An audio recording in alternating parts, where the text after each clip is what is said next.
definiciones están diferentes, ¿no? ¿Con qué empiezan? Limpiar, o sea, secar, ¿no? Empieza con secar.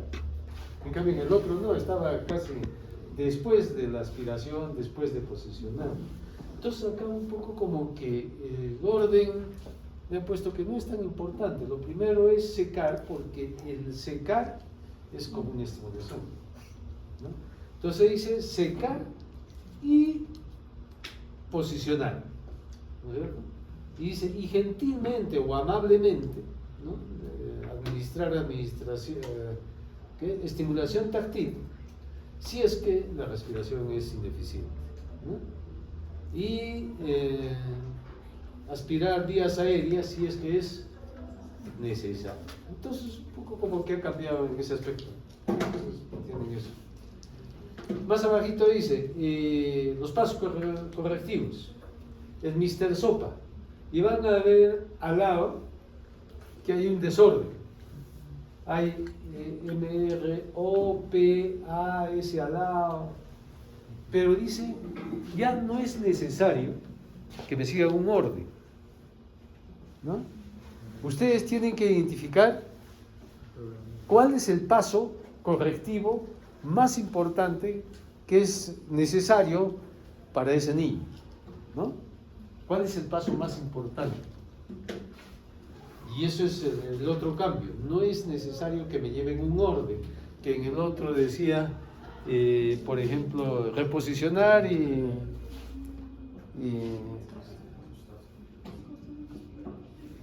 aspirar, por ejemplo, y dar 5, ¿no? En este no.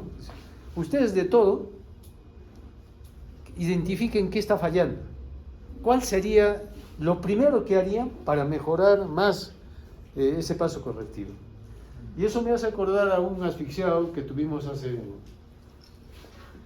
2 miércoles, que les dije que había un lío de servicio, una asfixia severa, que yo de verdad lo vi al niño hipotónico completamente y me pasé todos los pasos correctivos. ¿Y qué hice? Lo intué inmediatamente, porque no lo vi bien, lo vi como una asfixia contra severa. Entonces me salté a los pasos y me llega esta semana esto. Y dije, oye, qué bien, porque uno puede evaluar eso y saltearse, y dar qué es lo que mejor sería para ese bebé. En este caso, para mi apreciación era intubar, ¿no? Y ventilar intubado. Que a pesar de eso, ni en media hora alcancé tono muscular. O sea, se imaginan la asfixia que tuvo ese bebé, ¿no? El otro más abajo dice, los umbrales de saturación, ¿no?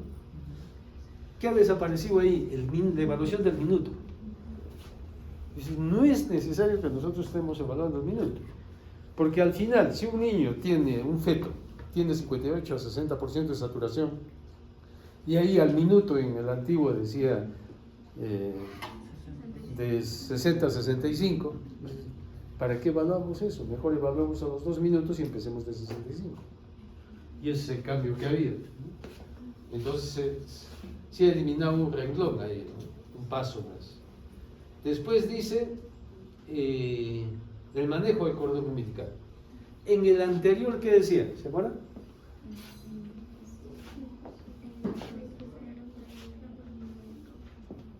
¿Se acuerdan qué decía? ¿Cómo se hacía el manejo del cordón umbilical? Que lo hemos comentado también y que se contraponía con la norma técnica del Ministerio de Salud, que era 30, decía, ¿no? Clampaje oportuno, 30 segundos, ¿no? Entonces, acá ya lo han puesto en 60 segundos, ¿no? Mayor o igual a 60 segundos. Si es que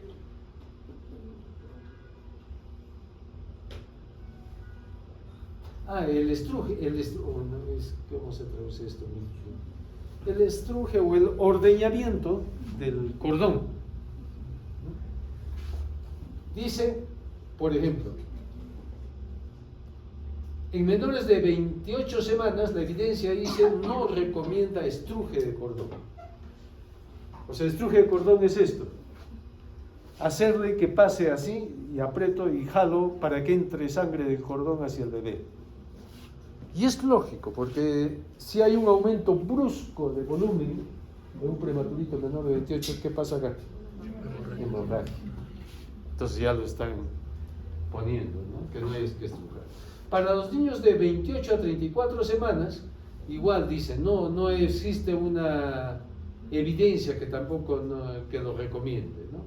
Y entre 35 a 42 semanas, que no es vigoroso, o sea, nace no vigoroso, sí se puede ser recomendado el estruje del cordón, porque no van a esperar un minuto, ¿no es cierto?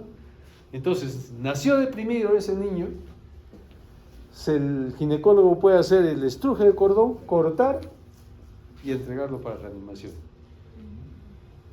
A eso se refiere el cambio, en casos de resucitación inmediata, ¿no? Después arriba dice, bueno, que la ventilación puede ser iniciada con una máscara facial o supraglótica, ¿no? O sea, ¿cómo se llama?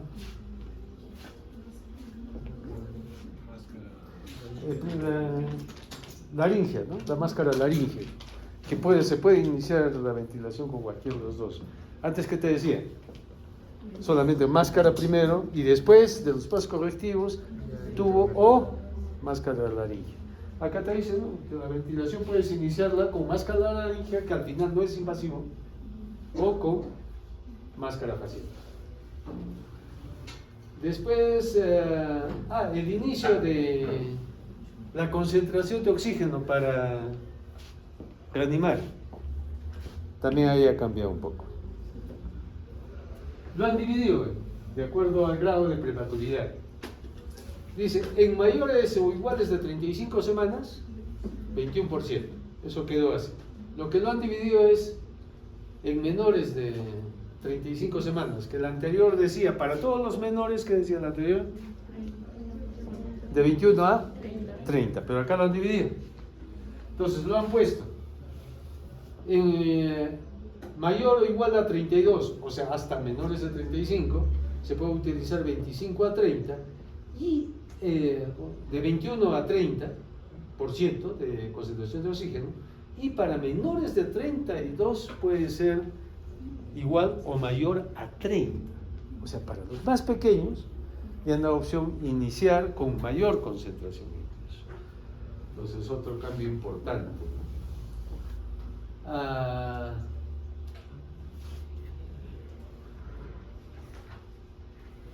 Dice, si las compresiones van a durar más allá de 5 minutos, hay que cambiar para sostener la ventilación con las compresiones. Cambiar de roles, ¿no?, cada 5 minutos. Entre que hace ventilación y hace masaje cardíaco. Más abajo, el número de tubo. ¿Cómo era antes? Menor de 1000, 2.5. De 2 a 3, de 1 a 2, 3. De 2 a 3, 3.5. ¿No? Y acá le han puesto menor de 800, 2.5 o 2, pero nosotros no tenemos el número 2. Sí conozco, alguna vez he visto un tubo 2, pero no es habitual. De 800 a 1200 ya nos los han complicado, ¿no? Antes era más fácil acordarse de 1 a 2, 2 a 3 y le subíamos, ¿no? Ahora es de 800 a 1200, que es de 26 a 28 semanas, 2.5, de 1200 a 2200, se le han subido 200 gramos, el número 3, y mayor de 2.200 es el 3.5, que antes era mayor de 2. Ese es otro. ¿Cuál es otro? El centro. Al centro dice la inserción del tubo endotraqueal. ¿A dónde fijábamos? ¿A dónde medíamos? ¿Se acuerdan cómo se medía, no es cierto? ¿Del tabique? al trago y le aumentaban. Ya. Pero eso le medíamos al labio. Ahora ahí dice no al labio, a la encía del bebé. O sea, esa medida tiene que ir a la encía, no al labio. Porque se ha visto que como que queda un poco afuera, ¿no? Entonces más o menos puede haber entre medio centímetro a 1 centímetro de diferencia. Entonces ahí también le han corregido. Entonces esos son los cambios sustanciales que ha habido en el nuevo libro de reanimación neonatal, que ha salido en inglés, no hay todavía en español, pero se lee en inglés, ¿no? Entonces, desde el siguiente grupo vamos a empezar de frente con la 9ª edición. Muy bien,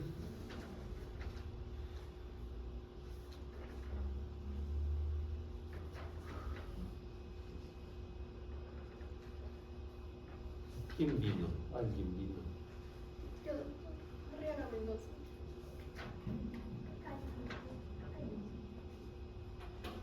Calla. ¿Alguien más? Los dos no me vinieron,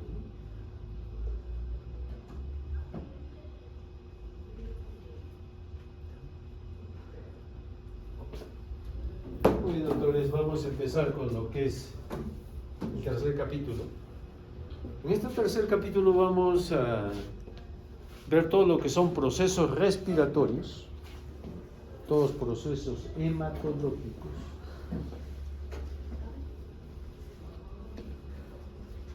metabólicos, trastornos metabólicos y la parte de malformaciones congénitas. Esos son los 4 ejes temáticos que vamos a tener, ¿no? Respiratorios, metabólicos, sea ictericia, policitemia, hipoglicemia, hipocalcemia, tamizaje,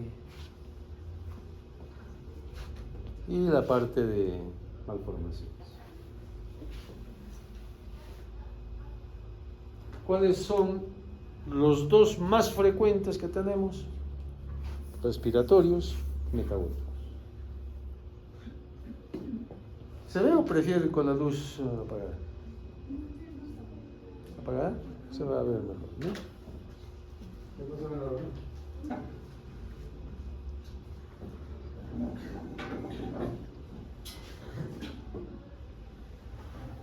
Hoy ya tocamos entonces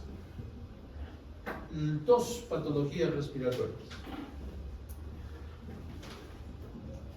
Cuando hablamos de síndrome de dificultad respiratoria neonatal, a veces hablamos como síndrome de dificultad respiratoria neonatal. Pero cuando hablamos de síndrome de dificultad respiratoria de recién nacido prematuro, yo estoy hablando de una enfermedad de membrana hialina. Si se dan cuenta, yo lo pongo acá chiquito y entre paréntesis porque ya no es un término que actualmente utilicemos.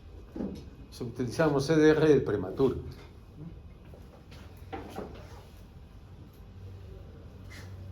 Entonces, el conocer eso es sobre todo que ustedes me reconozcan una amenaza de parto prematuro. En lo posible, refieran al prematuro. La mejor referencia está acá, ¿no? Porque una vez que nazca, igual van a tener que atenderlo, pero lo van a tener que referir con mayor dificultad, porque va a tener una serie de patologías y complicaciones desde el nacimiento. Entonces la idea es que ustedes me identifiquen todos los problemas respiratorios en relación a enfermedad de membrana hialina y cómo lo van a referir. ¿Se acuerdan de esto? Esta es la misma lámina que había en adaptación respiratoria, en el primer capítulo que vimos. Su resumen del desarrollo embrionario desde el aparato respiratorio, que se divide en la fase embrionaria, pseudoglandular, canalicular, saccular y alveolar. Ahí están las edades, que les repito, esto lo repito porque mientras menor sea el desarrollo, la incidencia de dificultad respiratoria del prematuro es mayor. Entonces es un cuadro de dificultad respiratoria del prematuro, de inicio después del nacimiento y de progresión en el tiempo, ¿no? Aumenta la severidad conforme aumentan los días. Pues es progresivo, es un síndrome de dificultad respiratoria que va hacia arriba. ¿Por qué? Hay otros no. En la segunda hora les voy a presentar otro cuadro que va desde el nacimiento así, ¿no? En este es así. El Silverman-Andersen es un test para evaluar signos de dificultad respiratoria y gravedad, ¿no es cierto? En este caso es así. Ese Silverman cada vez va a tener mayor puntaje. Entonces esto ya también sabemos que es por déficit de la producción de surfactante, que es producido por los leucocitos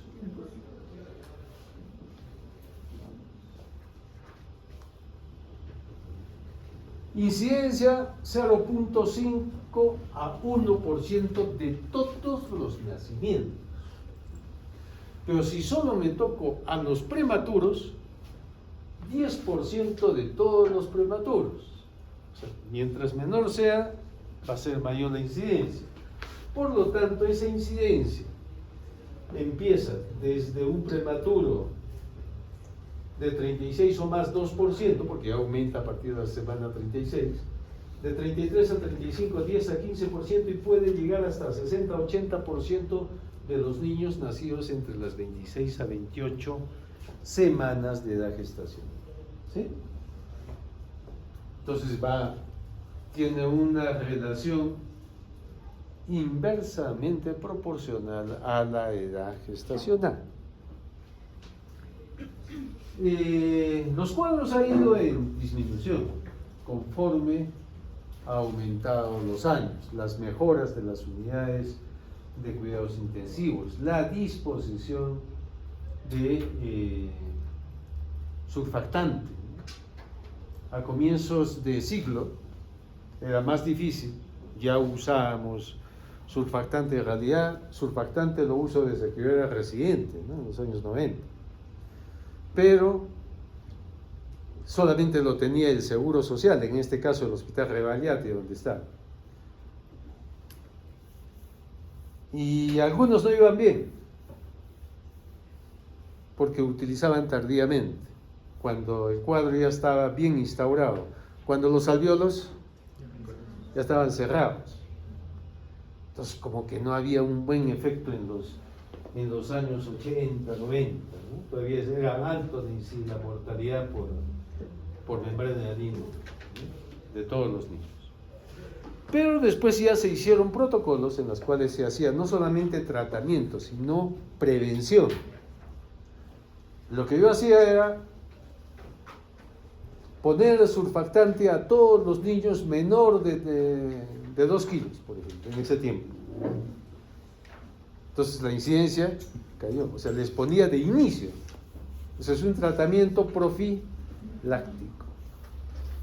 Después, pasaron los años, se vio que no, ¿sabes qué? Es mucho, 2 kilos, vamos a partir de las 32 semanas o menores de 1500. Y después, con el uso masivo de los corticoides que hacen maduración pulmonar, ya no utilizamos el surfactante en estos niños, sino en los menores de 1000, en los menores de 28 semanas, como profiláctico. Entonces, eso ha hecho disminuir bastante después del 2000, a tener más o menos al 2017, mira, 3% de muerte neonatal por membrana de adeno, a lo que era en los años 60, 21%. ¿No? Entonces se bajó bastante. Entonces un prematuro actualmente a nosotros no se nos muere de membrana.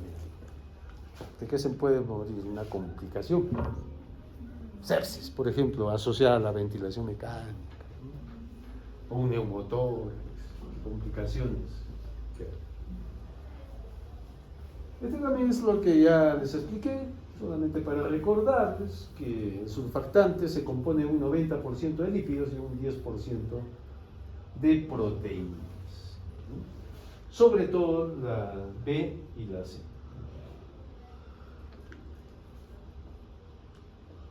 ¿Cuál es la fisiopatología? ¿Qué ocurre? ¿Qué es lo que pasa con la inmadurez pulmonar? Un niño, mientras más prematuro, pulmón más inmaduro. Si hay una inmadurez, por lo tanto no hay desarrollo de los neumocitos tipo 2, ¿no es cierto? Hay un déficit de surfactante asociado a la edad gestacional. Si no hay surfactante, que es lo que mantiene la tensión superficial del alveolo, de mantenerlo infladito, ¿qué pasa con el alveolo? Se produce una atelectasia, ¿no? Y esa atelectasia va a hacer, primero, que no haya una buena oxigenación, ¿no?, a nivel de los pulmones. Por lo tanto, va a haber una hipoxia o anoxia tisular a nivel celular. Pero también va a haber una hipertensión pulmonar. Si hay una hipertensión pulmonar, ¿qué es lo que pasa? Ya no va a ir la sangre a los pulmones, se va a pasar de frente por el ductus. Y se va a formar una comunicación o un shunt, derecha, izquierda. El ductus va a permanecer ahí. El foramen oval va a permanecer ahí, ¿no? Esa es la shunt derecha y izquierda. Por la vasoconstricción pulmonar, ¿no? ¿Y por qué es membrana hialina? Ese es el depósito de fibrina, esa sustancia hialina en el alveolo. Y hay un aumento también de la permeabilidad capilar, significa, los capilares están alrededor de los alveolos, ¿cierto? Entonces de ahí difunde líquido, ¿no? Y se produce esta fibrina a nivel de los alveolos. El principal causa de membrana hialina es la prematuridad, pero también pueden haber otros aspectos. Acordémonos, al final del embarazo, ¿qué ocurre en la mamá?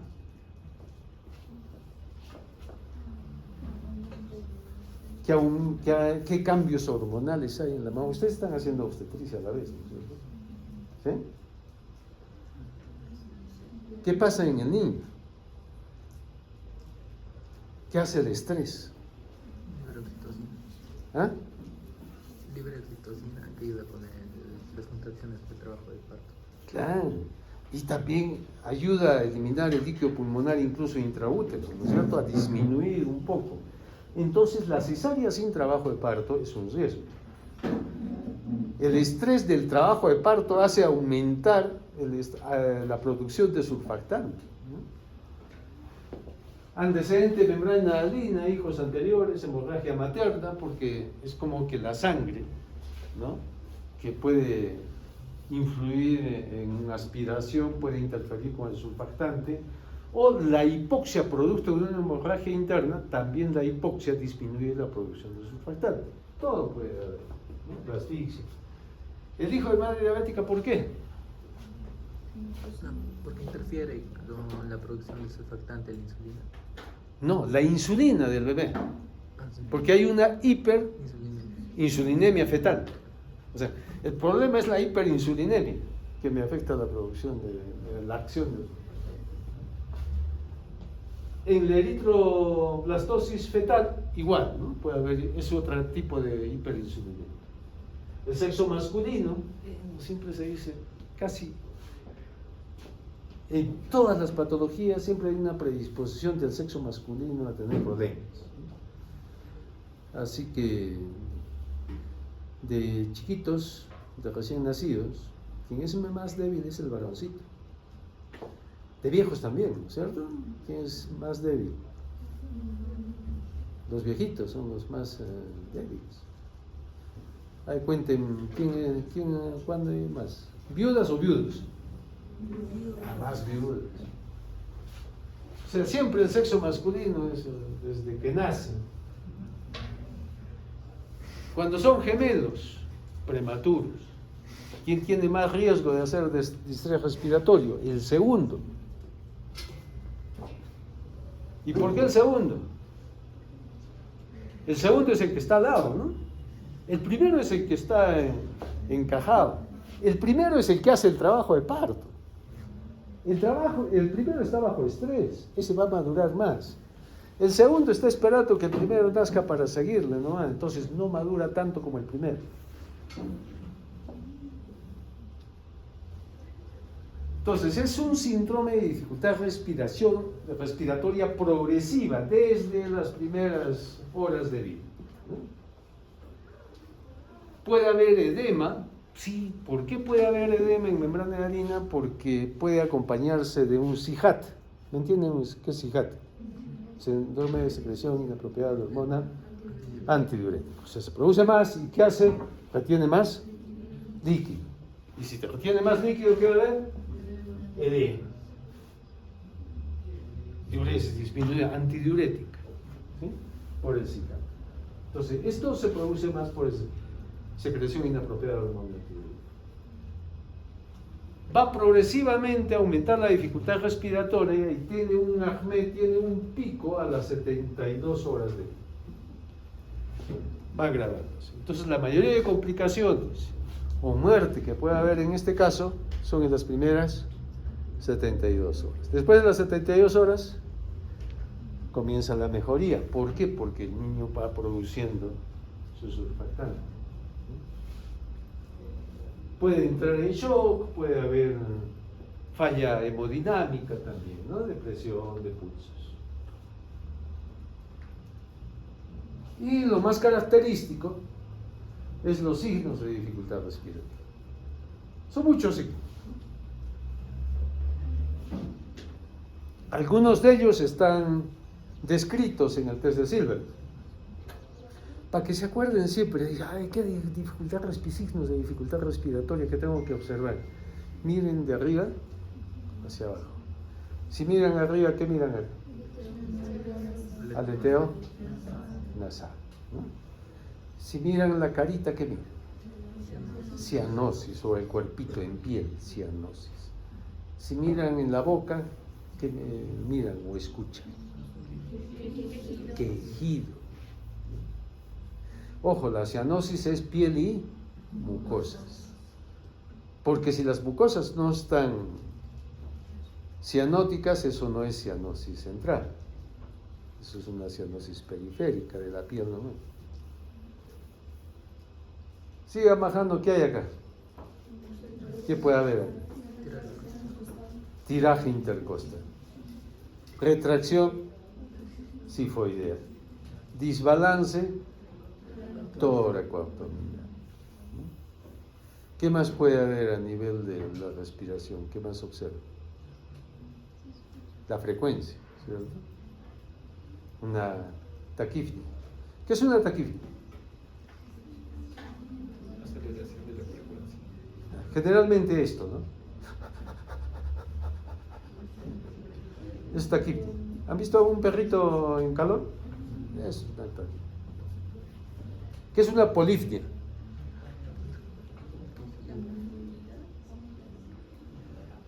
El aumento de trabajo respiratorio. Puede estar así. Oye, frecuencia respiratoria 40. Oye, hay otro cambio, han visto, ¿no? Ya no es de 40 a 60 la respiración para ventilación. 30, 60. La han bajado. La ventilación, para ventilar, de inicio. Porque se acuerdan que se ventilaba 40-60, ¿no es cierto? Y cuando hacíamos ventilación más masaje, era 30/90. Eso ha quedado así. Entonces han dicho, pero si 30/90 hacemos en ventilación más masaje, ¿por qué esto no puede ser a 30 igual? Entonces, por eso lo han bajado, para igualar criterios, ¿no? Que me parece bien, no hay mayor diferencia. Pero bueno, miren la frecuencia. Entonces puede estar con 40 de respiración y eso le decía, pero tiene frecuencia respiratoria normal. Pero sí, pero tiene trabajo respiratorio, ¿no? O sea, estás con esa polifnia, ¿no? Con ese trabajo, ¿no? Puede haber apnea. De repente ustedes observan, muy bien, no respira. ¿Qué es apnea? La definición. Cese de respiración por más de 20 ¿qué? Más de 20 segundos con... ¿Qué pasa si no respiro? ¿Qué pasa con mi frecuencia cardíaca? Bradicardia. Cianosis, bueno, rollos respiratorios están todos. Entonces lo que nosotros vemos es esto, ¿no? El tiraje, las retracciones, la polifnia, ¿no? El niño, el aleteo nasal, el quejido. Entonces el Silberman solamente tiene 5, ¿no? ¿Cuáles son? Aleteo, quejido, tiraje, retracción sifoidea y desbalance tóraco-abdominal. Y este es, ¿cierto? A lo cual ya sabemos que de 1 a 3 es un CDR leve, 4 a 6 moderado y 7 a 10 severo. Entonces, para todos los casos, si bien es cierto, este test que crearon Silberman y Anderson son los apellidos de los que elaboraron el test, fue elaborado, ya no sé qué nazca, creo, en los 50 y tantos, fue hecho para prematuros, pero después comenzaron a utilizarlo para todos los niños. Pero un niño a término pues no tiene esto, ¿sí? Si yo veo un niño de 38, 39 o 40 semanas, ¿ustedes creen que me haga esto? ¿Por qué? Porque su caja torácica es más estable, más desarrollada. Entonces, esto se creó netamente para síndrome de estrés respiratorio prematuro.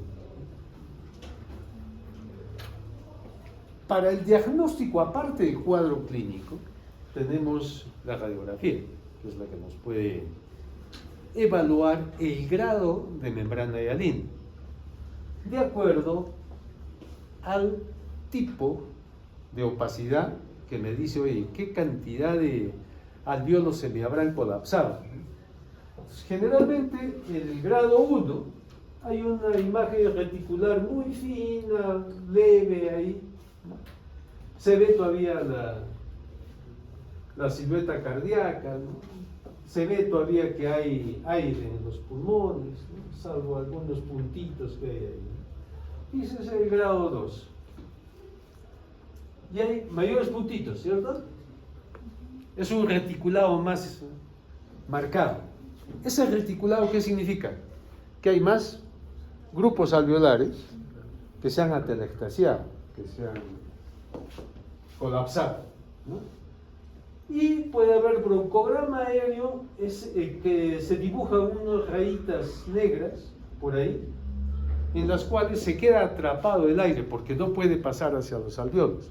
Es como que los bronquiolos están más dilataditos, si se puede ver de esa manera. El grado 3 ya desaparece la silueta cardíaca, ¿no? Acá ya no se ve muy bien la silueta cardíaca. Sí hay broncograma, que son estas rayitas negras, fíjense, no sé si se miran. Es rayitas negras, es rayitas negras. Es como que acá hay mucha resistencia para el paso del aire y los bronquios se están un poco dilatados y ahí se almacena el aire. El aire se dibuja como negrito.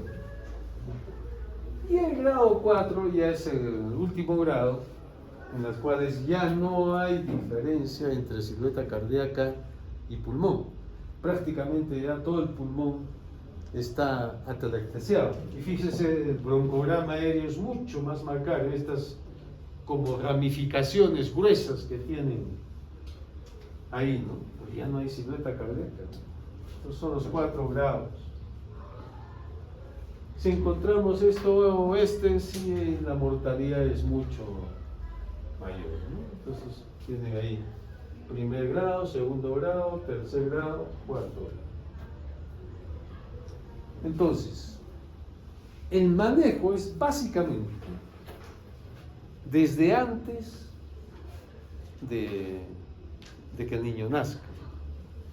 Esta es una foto que les demuestra un poco la utilidad del surfactante, ¿no? Pero depende en qué momento, porque si es tardío y a todo el pulmón está así, ¿a dónde va a entrar el surfactante? Entonces a veces tenemos que hacer el rescate cierto, a mayor presión, ¿no? Para coleccionar más alvéolos y que el surfactante. Pero si está en los tiempos adecuados de ponerlo, todavía podemos abrir. Entonces este es un pre, ya puesto surfactante, y esto es un post surfactante, ¿no? En las cuales hay una notoria mejoría en la ventilación de ambos campos pulmonares. Laboratorio, hay varias pruebas, algunas de ellas ya en desuso. Desde Clemens, necesito líquido amniótico, así que no es conveniente. Índice de cetina, esfengomelina, necesito líquido amniótico. Determinación de fosfatidilglicerol, necesito líquido amniótico, si no como lodoso. La radiografía es la que me ayuda a confirmar mi sospecha de membrana hialina. Y los gases en sangre, ¿no? Cómo está ventilando cómo está el pH, porque si no hay buen intercambio de gases, lo que va a haber acidosis metabólica,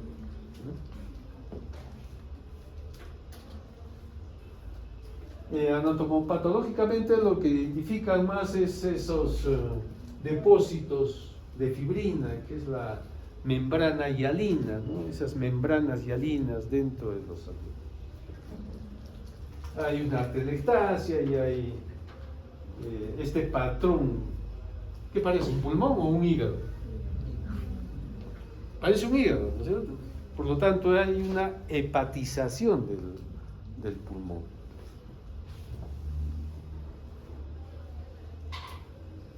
¿Qué criterios diagnósticos tiene? Comienzo precoz en las primeras horas de vida, pero de agravamiento gradual en las primeras horas de vida. Cuadro clínico compatible, una radiografía confirmatoria, un AGA,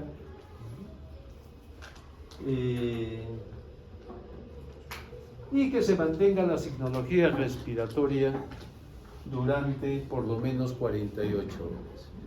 Porque si yo tengo un niño que está con distrés respiratorio prematuro, 32 semanas, 1500 gramos, ustedes le ponen su CIPAP, me lo mandan, llega a las 8 horas al hospital, yo lo miro, oye, este niño está bien, le tomo su radiografía, oye, este niño está bien, ¿fue membrana hialina? No, probablemente un proceso o un periodo de adaptación prolongada por lo que es prematuro, ¿no? Entonces tiene que tener su requerimiento de oxígeno por lo menos 48. ¿Qué hacen ustedes? Como les dije, primero asegúrense de que si hay amenaza de parto prematuro, hagan maduración pulmonar.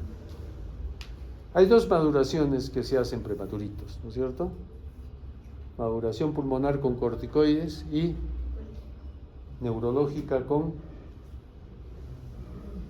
¿Qué ponen los obstetras? Ya están bien avanzados en obstetricia. ¿Qué han visto? ¿Qué hacen en los prematuros? O en los embarazos prematuros. Sulfato de magnesio. Entonces, esos niños generalmente son para hospitalizar en la UCI neonatal, ambiente térmico neutro, monitorización, oxigenación. Para estos prematuros, nuestro target de oxigenación va entre 90 y 95%. Mantener un equilibrio hemodinámico, evitar esos cambios bruscos de presión que me pueda provocar una hemorragia.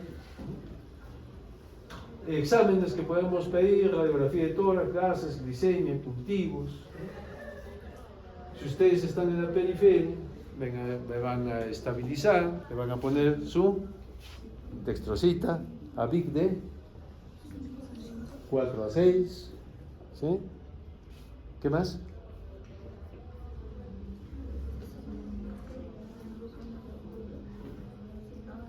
CPAP. CPAP. Eso es para estabilizar. Su endovenoso, ya se les digo, para toda la referencia, acuérdense de las 3 hipos. Evitar las 3 hipos. Hipotermia, hipoglicemia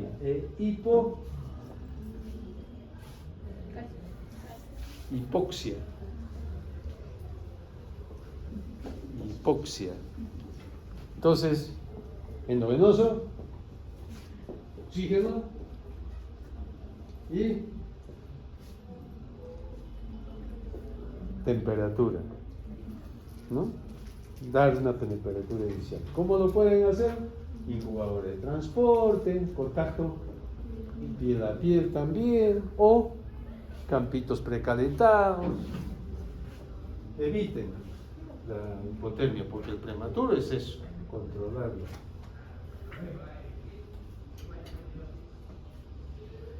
Entonces, los corticoides son importantes. Yo voy a meterme un poco, voy a invadir el campo de la obstetricia, ¿sí?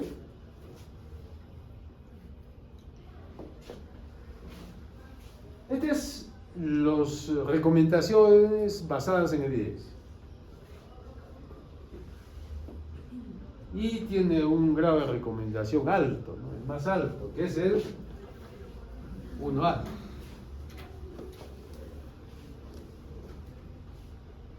¿A quiénes? Desde las 23 semanas, antes decían desde las 24. Ahora le han bajado una semana. Lógicamente que hay países que sí, pues manejan muy bien niñitos desde 23. Nosotros ya les decimos, nosotros teníamos antes desde las 26, que ahora estamos tratando de bajar a las 24, ¿no? Con niños de 600, 700 gramos.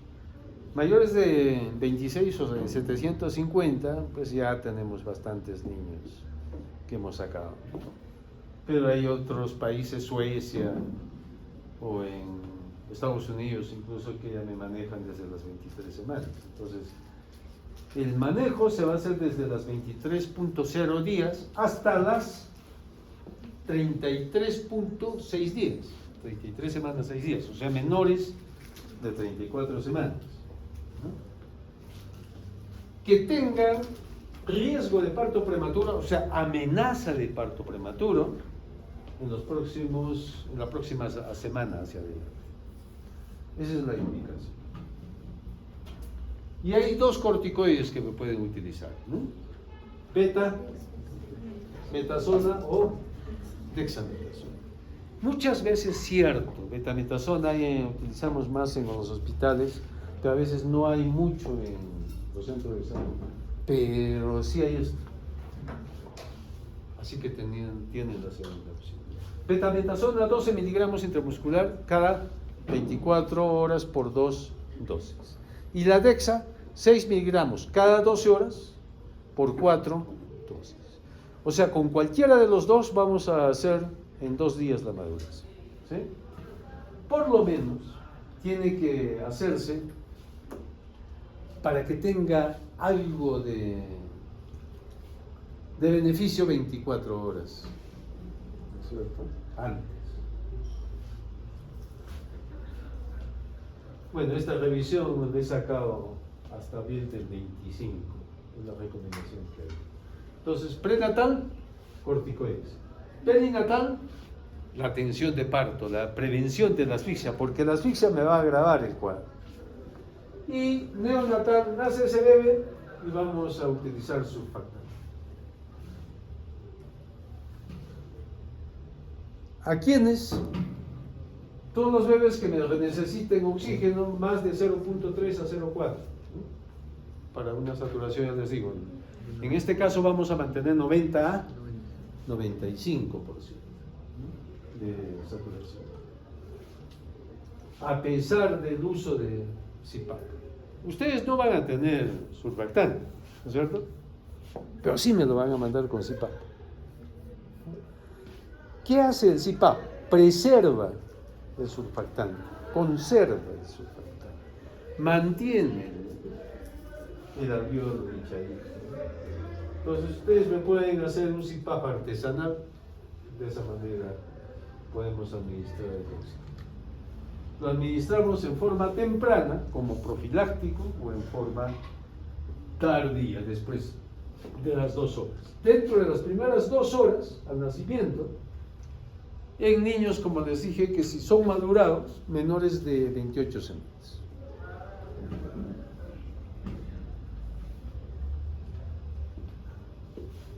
Y el tardío es después de las 2 horas. Y ese es el problema. Antes esperábamos a que el niño se ponga muy mal, y eso era ya después de las 6 horas generalmente, y no teníamos éxito. Entonces en el Seguro Social tuvimos que cambiar nuestras guías de manejo, ¿no? Porque es caro, ¿no? Ahora es más accesible. Para que se den cuenta, yo no he visto variación entre los años 90 hasta ahora. El valor del surfactante sigue costando entre 800 a 1000 soles. Pero una cosa es 800 soles en los años 90 y otra cosa es 800 soles ahora. Y hay otra ventaja: nadie compra surfactante. El Salud lo da y el SIS lo da. Y muchas veces utilizo 1, 2 o 3 frascos por paciente. Fíjense la época que estamos viviendo actualmente, una bonanza de una facilidad. La gente pues tiene ahora formas de sobrevivir más que hace 20 años o 30. Sulfato de magnesio, ¿no? A los que tengan parto inminente antes de las 32 semanas de edad gestacional. ¿Qué me va a evitar el sulfato de magnesio? Hemorragias periintraventriculares.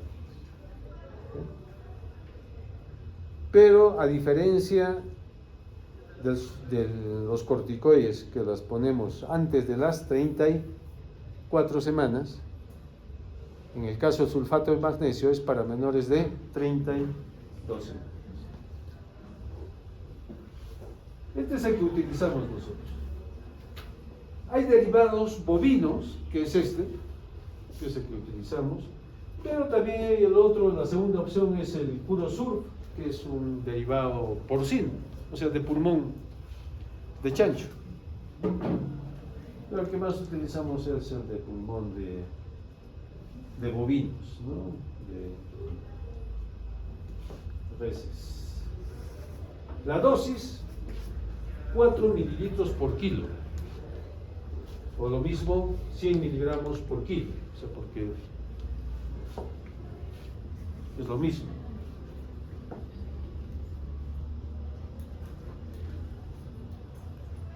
Cada frasquito viene 8, o sea, me puede alcanzar hasta para un niño de 2 kilos, ¿no es cierto? 2 por 4, 8 mililitros.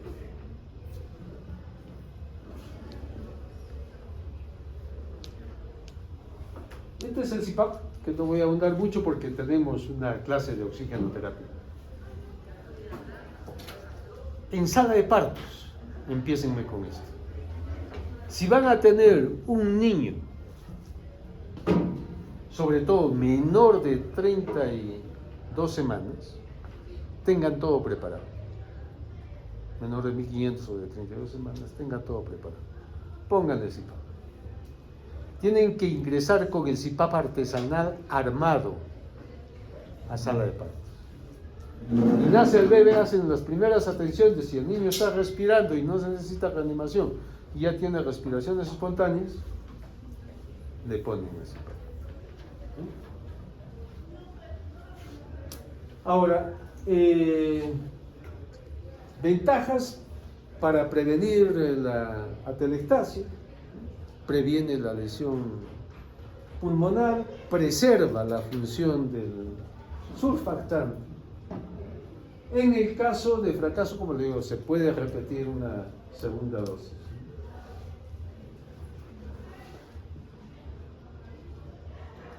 Se ha demostrado que los que inician con CPAP requieren precozmente, desde sala de partos, requieren menos ventilación mecánica. Es lógico, porque va a prevenir que se colapsen, ¿no es cierto? Entonces voy a tener más alveolos funcionando.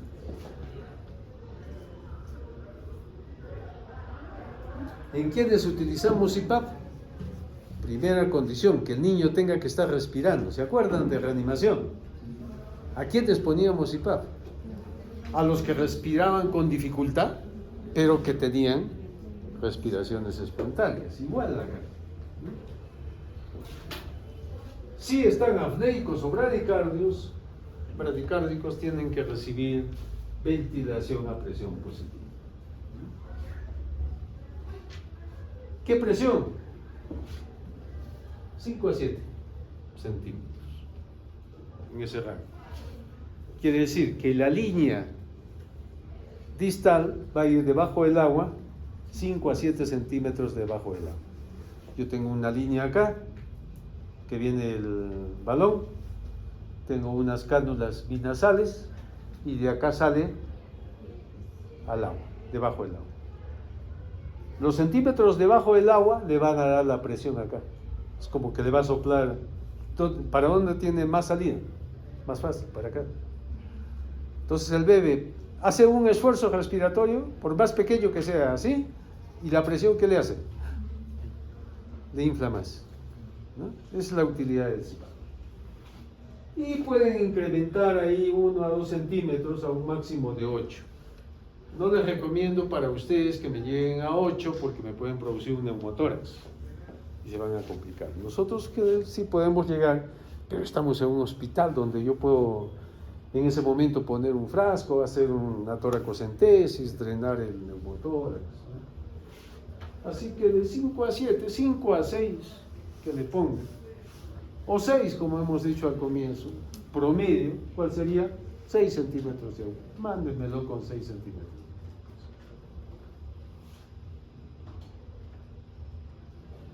Entonces, acá el consenso, mándamelo con este promedio y presiones inspiratorias 20 a 25 centímetros máximo. Empezamos con eso. Siempre hay que poner una sonda, ¿no es cierto? Cuando ponemos CPAP, no se olviden de una sonda orogástrica y abierta acá al lado, porque si no el estómago cada vez se hincha y el diafragma cada vez se eleva y el pulmón cada vez se colapsa más, ¿sí? Por eso es importante, pongan CPAP, pongan sonda orogástrica, ¿sí?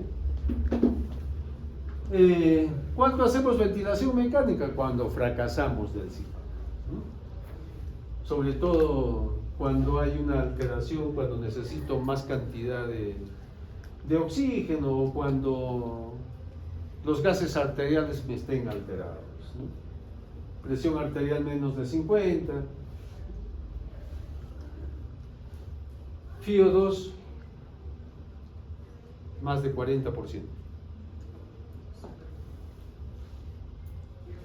¿Sabes lo que es FiO2? ¿No es cierto? Fracción inspirada de oxígeno. Que es lo mismo si les hablo de concentración. Lo mismo, no hay diferencia. FiO2 o concentración. Si no, es lo único que está en expresión de números, ¿no es cierto? Esto está como FiO2, porque dice fracción, la fracción de 1, 0.4. Y si fuera concentración, la concentración en base a 100, ¿cuánto sería? 40%. Lo mismo. Complicaciones que puede tener membrana hialina. La más común es la ruptura alveolar y que yo tenga esto, ¿no? Un neumotórax. Fíjense acá, yo tengo una parte más oscura. Este sería un pulmón normal. Acá está el otro pulmón. ¿Y por qué está hacia allá? Porque acá está tensión. Entonces ahí de atención, ¿qué ha hecho con el mediastino, con el corazón? Lo ha desplazado hacia el otro lado. Entonces yo voy a escuchar menos ruidos acá, más ruidos acá. Los latidos cardíacos ya no los escucho en su sitio, sino más tirados hacia el centro o hacia la derecha. Entonces puedo tener neumotórax, infecciones. Por la hipertensión pulmonar que me puede producir, puedo tener un ductus persistente, puede producir hemorragia intraventricular porque hay disminución de retorno venoso también. Los vasos pulmonares colapsados, esta hipertensión pulmonar. Cuando salga de todo esto puede quedar con displasia broncopulmonar. Displasia. ¿Qué es displasia? Alteración del desarrollo del pulmón, en las cuales no hay una alberización, ¿no? Una producción de alvéolos, se forman cavidades, fibrosis. Puede producirse retinopatía del prematuro, porque son niños que reciben grandes cantidades de oxígeno, y el oxígeno ya hemos dicho que es un medicamento que puede ser tóxico, y un deterioro del desarrollo neurológico. Muy bien, hasta acá, sobre membrana hialina, ¿alguna pregunta?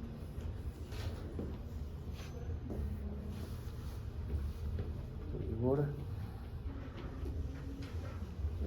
estaba pequeño, ¿sí? Antes le decían a la membrana hialina también distrés respiratorio tipo 1, porque a este le llamaban distrés respiratorio tipo 2.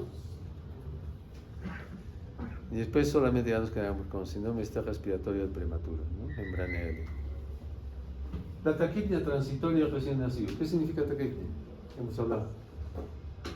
Pues estamos, respiración rápida, por lo tanto más de 60, y en este caso para esta patología más de 80 incluso. Fíjense la velocidad que puede respirar.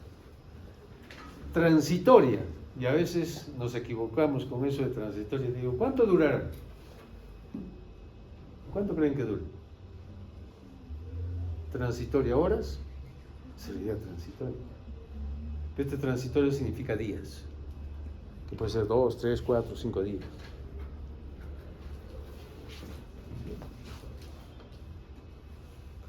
Se le llama también pulmón húmedo. ¿Por qué será pulmón húmedo? Porque tiene dificultad en la eliminación del líquido pulmonar. Es como que el pulmón se ha quedado con todo su líquido. Y por eso antiguamente le llamaban pulmón. O síndrome de distrés respiratorio tipo 2. Porque el 1 era el del prematuro. Muy bien. Entonces, lo primero es entender qué es taquipnia transitoria recién nacido, que no es tan transitoria como les explicamos, ¿no? Identifiquemos los riesgos, cuáles son los factores de riesgo, qué es lo que vamos a hacer, describir el curso clínico en general. Fíjese, tantos años que soy neonatólogo, yo no he visto que una taquipnia transitoria se me muera. Sí, se me ha muerto un montón de membranas hialinas. La taquipnia transitoria es una patología benigna, a pesar del cuadro aparatoso que puede tener.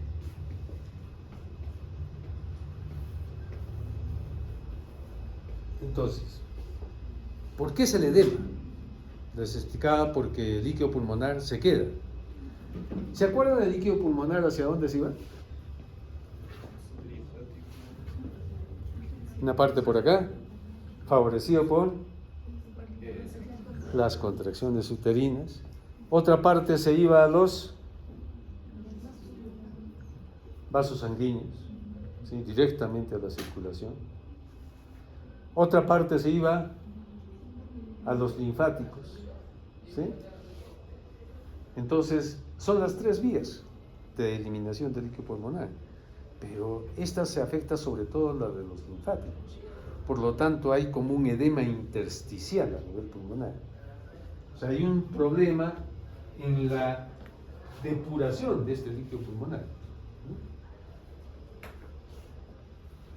A diferencia de la membrana uterina, que son prematuros que aumenta conforme los prematuros son más severos, esto no, este es un cuadro clínico específicamente de prematuros tardíos y a término. No se dan en prematuros moderados ni severos. Eso significa 35, 36 semanas para adelante. Es más de niños a término. Se autolimita solo. La incidencia es muy variable, va del 0.5 al 2.8% de todos los partos, o sea, como que relativamente frecuente. Y del 1 al 30% en caso de que el parto haya sido por cesárea. ¿Por qué? Porque la mayoría de cesáreas son programadas. Por lo tanto, no ha habido trabajo de parto, no ha habido contracciones uterinas.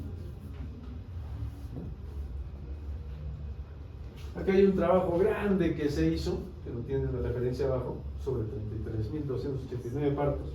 Encontraron una incidencia de 5.7 por cada 100 nacimientos.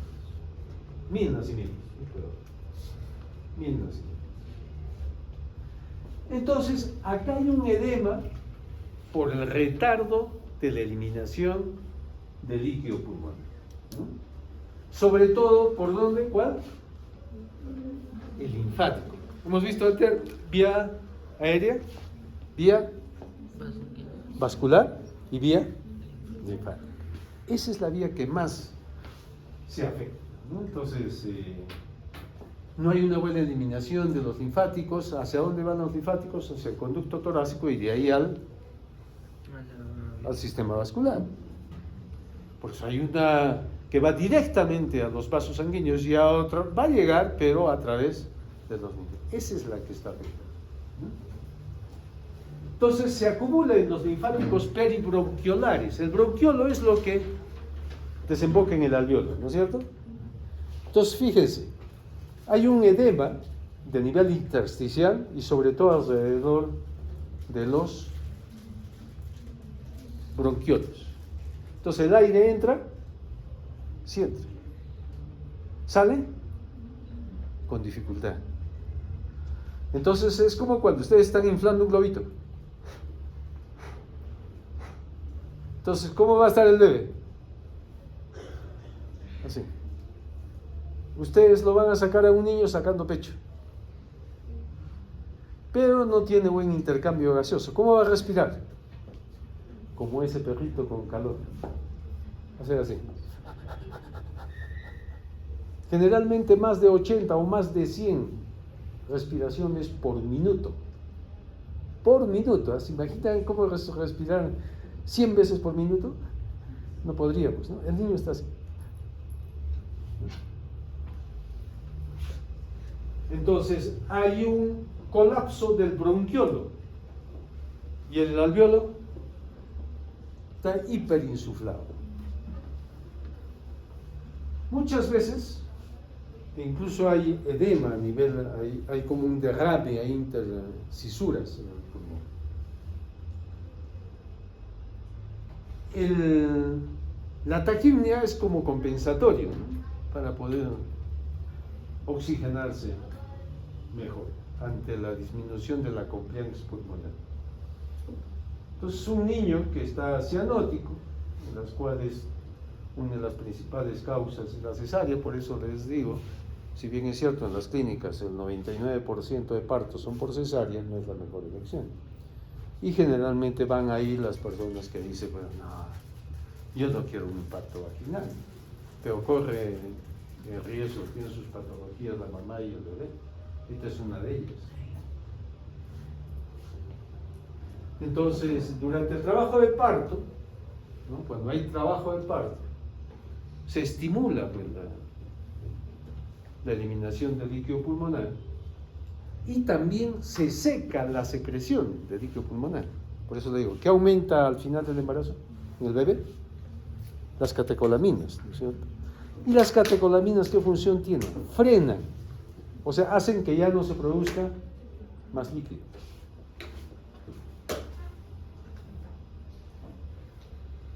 Entonces, Cesárea sin trabajo de parto es un factor de riesgo, el parto súbito, el trabajo de parto prolongado, sedación materna, se producen anestésicos, administración de grandes volúmenes de líquidos a la madre, también asma materna, exposición a agentes miméticos.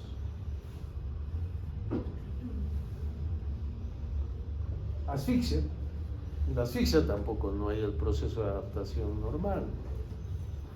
Retraso del pinzamiento del cordón, sobre todo más allá del tiempo aceptado, porque va a haber mayor pase de volumen, ¿no? Partos en trayecto. O cuando no se cortó el cordón, a veces nos los traen 10-15 minutos después incluso. Los macrosómicos, ser varón también tiene igual su riesgo. Y bueno, la relacionado a la asfixia. ¿Cómo es el cuadro clínico? Inmediatamente después del parto. ¿No es cierto? Porque no es que primero eliminó y después deja de eliminar, ¿no? Desde el comienzo. Inmediatamente después del parto. Quejidos, cianosis, aleteo, tirajes. Aumento del diámetro antero-posterior. ¿Por qué es el aumento? Por hiperinsuflación. ¿Por qué hiperinsuflación? Por el edema peribronquiolar, que hace que entre el aire y salga con mayor dificultad. ¿No? Y la frecuencia respiratoria, como les expliqué, va de 80 a 140 por minuto. Imaginen ese, ¿no? La velocidad con la cual respira. No hay estertores, no hay roncos. La cantidad de oxígeno que requieren generalmente no es mucha. Mejoría en las primeras 24 a 48 horas. O sea, no es tan transitorio como a veces dicen. Demoró unas horas, pero eso sería un trastorno de adaptación respiratoria, ¿no? O una adaptación respiratoria prolongada. Pero no llega a ser una.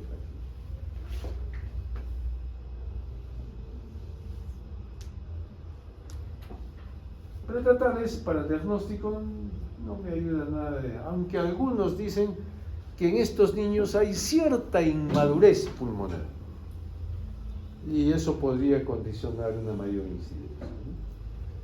Sobre todo es postnatal, ¿no? Cuadro clínico, no hay otra. Radiografía puede ayudar un poco, pero es más el cuadro clínico. Niño cercano a término o a término que esté con un pecho insuflado y con respiraciones que sobrepasen los 80, más allá de 80 por minuto.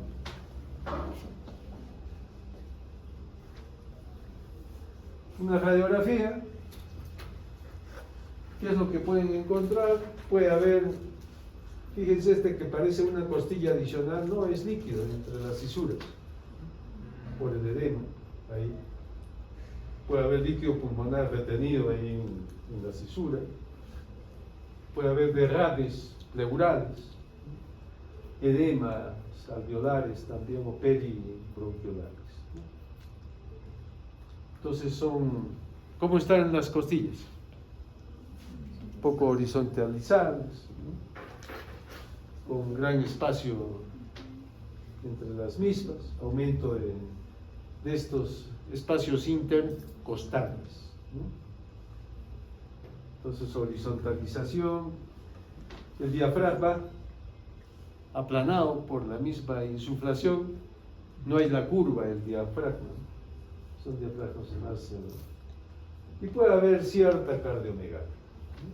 Entonces, como ven, no es diferente a un cuadro por edad gestacional y por clínica y por radiografía, una membrana. Acá tienen otra, igual. Puede haber ahí diferentes grados de congestión perivascular también, ¿no? Aparte de la hiperinsuflación, derrames también. ¿Qué hay que hacer?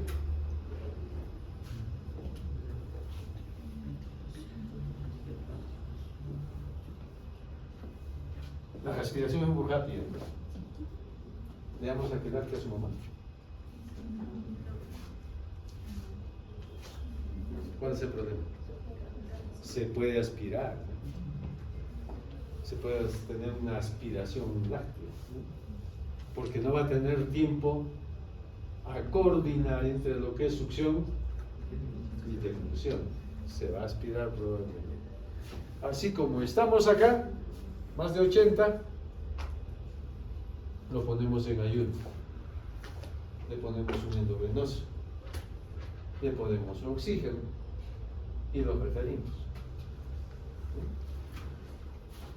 ¿Saben referir? Ya, ¿saben poner un endovenoso? De acuerdo a los días que tengo, de acuerdo al peso. Un BIC de 4 a 6, esto no es nada especial, 4 a 6.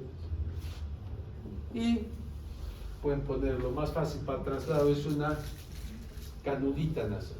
La única que les voy a recomendar, no me pongan más allá de 2 litros. Para un recién nacido poner más allá de 2 litros a más es una turbulencia de flujo de aire a través de las fosas nasales. En un adulto le pueden poner hasta 5 litros, ¿no? Pero en un recién nacido no más de 2 litros por cánula nasal. O también puede ser en casco, ¿no? Un casco de oxígeno.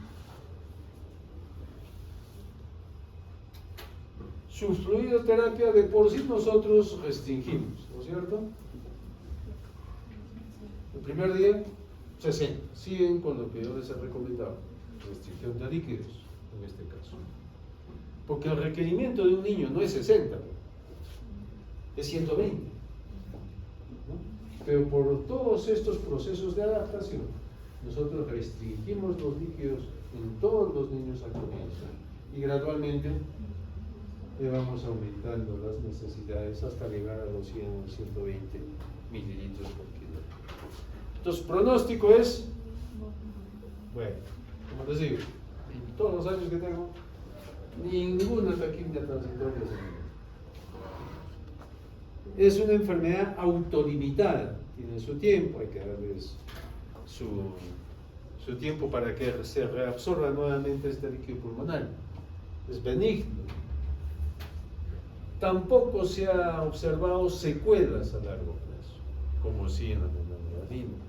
No necesariamente por la membrana, sino lo que produce la membrana en un prematuro, ¿no? En un inmaduro. Esas son las complicaciones. Muy bien, ¿alguna pregunta sobre hasta aquí?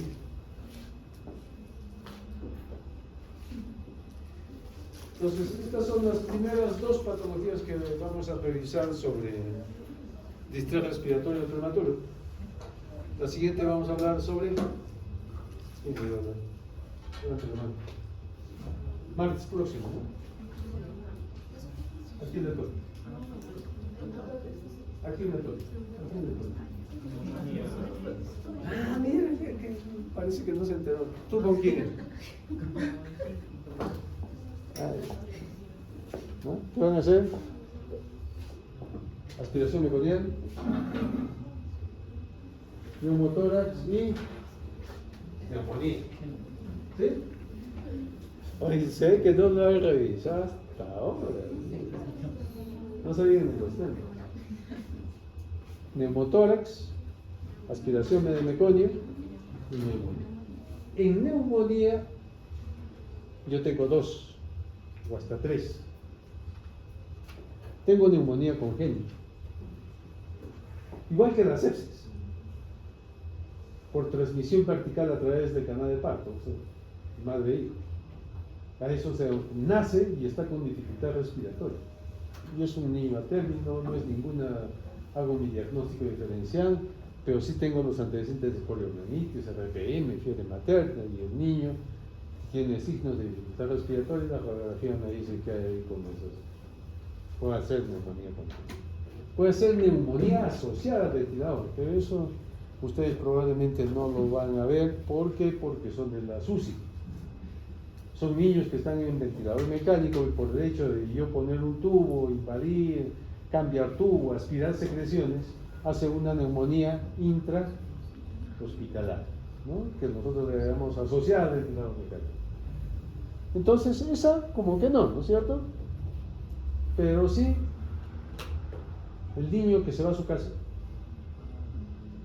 y regresa a la semana, 2 semanas o 3 semanas con distrés respiratorio, tos, que este año hemos tenido más de lo habitual, que puede ser bacteriana, pero lo más frecuente es que sea viral. ¿Y el viral cuál es el virus más frecuente desde que nacen los bebés? Virus sincitial respiratorio, BCR, que produce bronquiolitis. Y el otro que se nos ha asociado ahora son las neumonías intersticiales. ¿Qué patología ha habido después de muchos años de epidemia respiratoria en niños? Tosferina, la tosferina, producido por Bordetella pertussis, también conocido como coqueluche, también conocido como tos quintosa, le dicen. ¿Por qué? Porque vienen en grupos de a 5 o más. No es que y ahí se quedó, no. Hasta que se pone niño morado, o sea, no hace que hemorragias por la presión, por la continuidad. Eso se nos ha asociado, hemos tenido varios casos. Uno se nos ha muerto con una neumonía intersticial por pertussis. Uno de ellos, nos han hecho investigación. Uno de los pediatras de mi servicio le ha dado. Pero no sabemos si él es el que trajo al servicio también. Entonces, ese es el enfoque que le vamos a dar. ¿Bien? Y a la neumonía.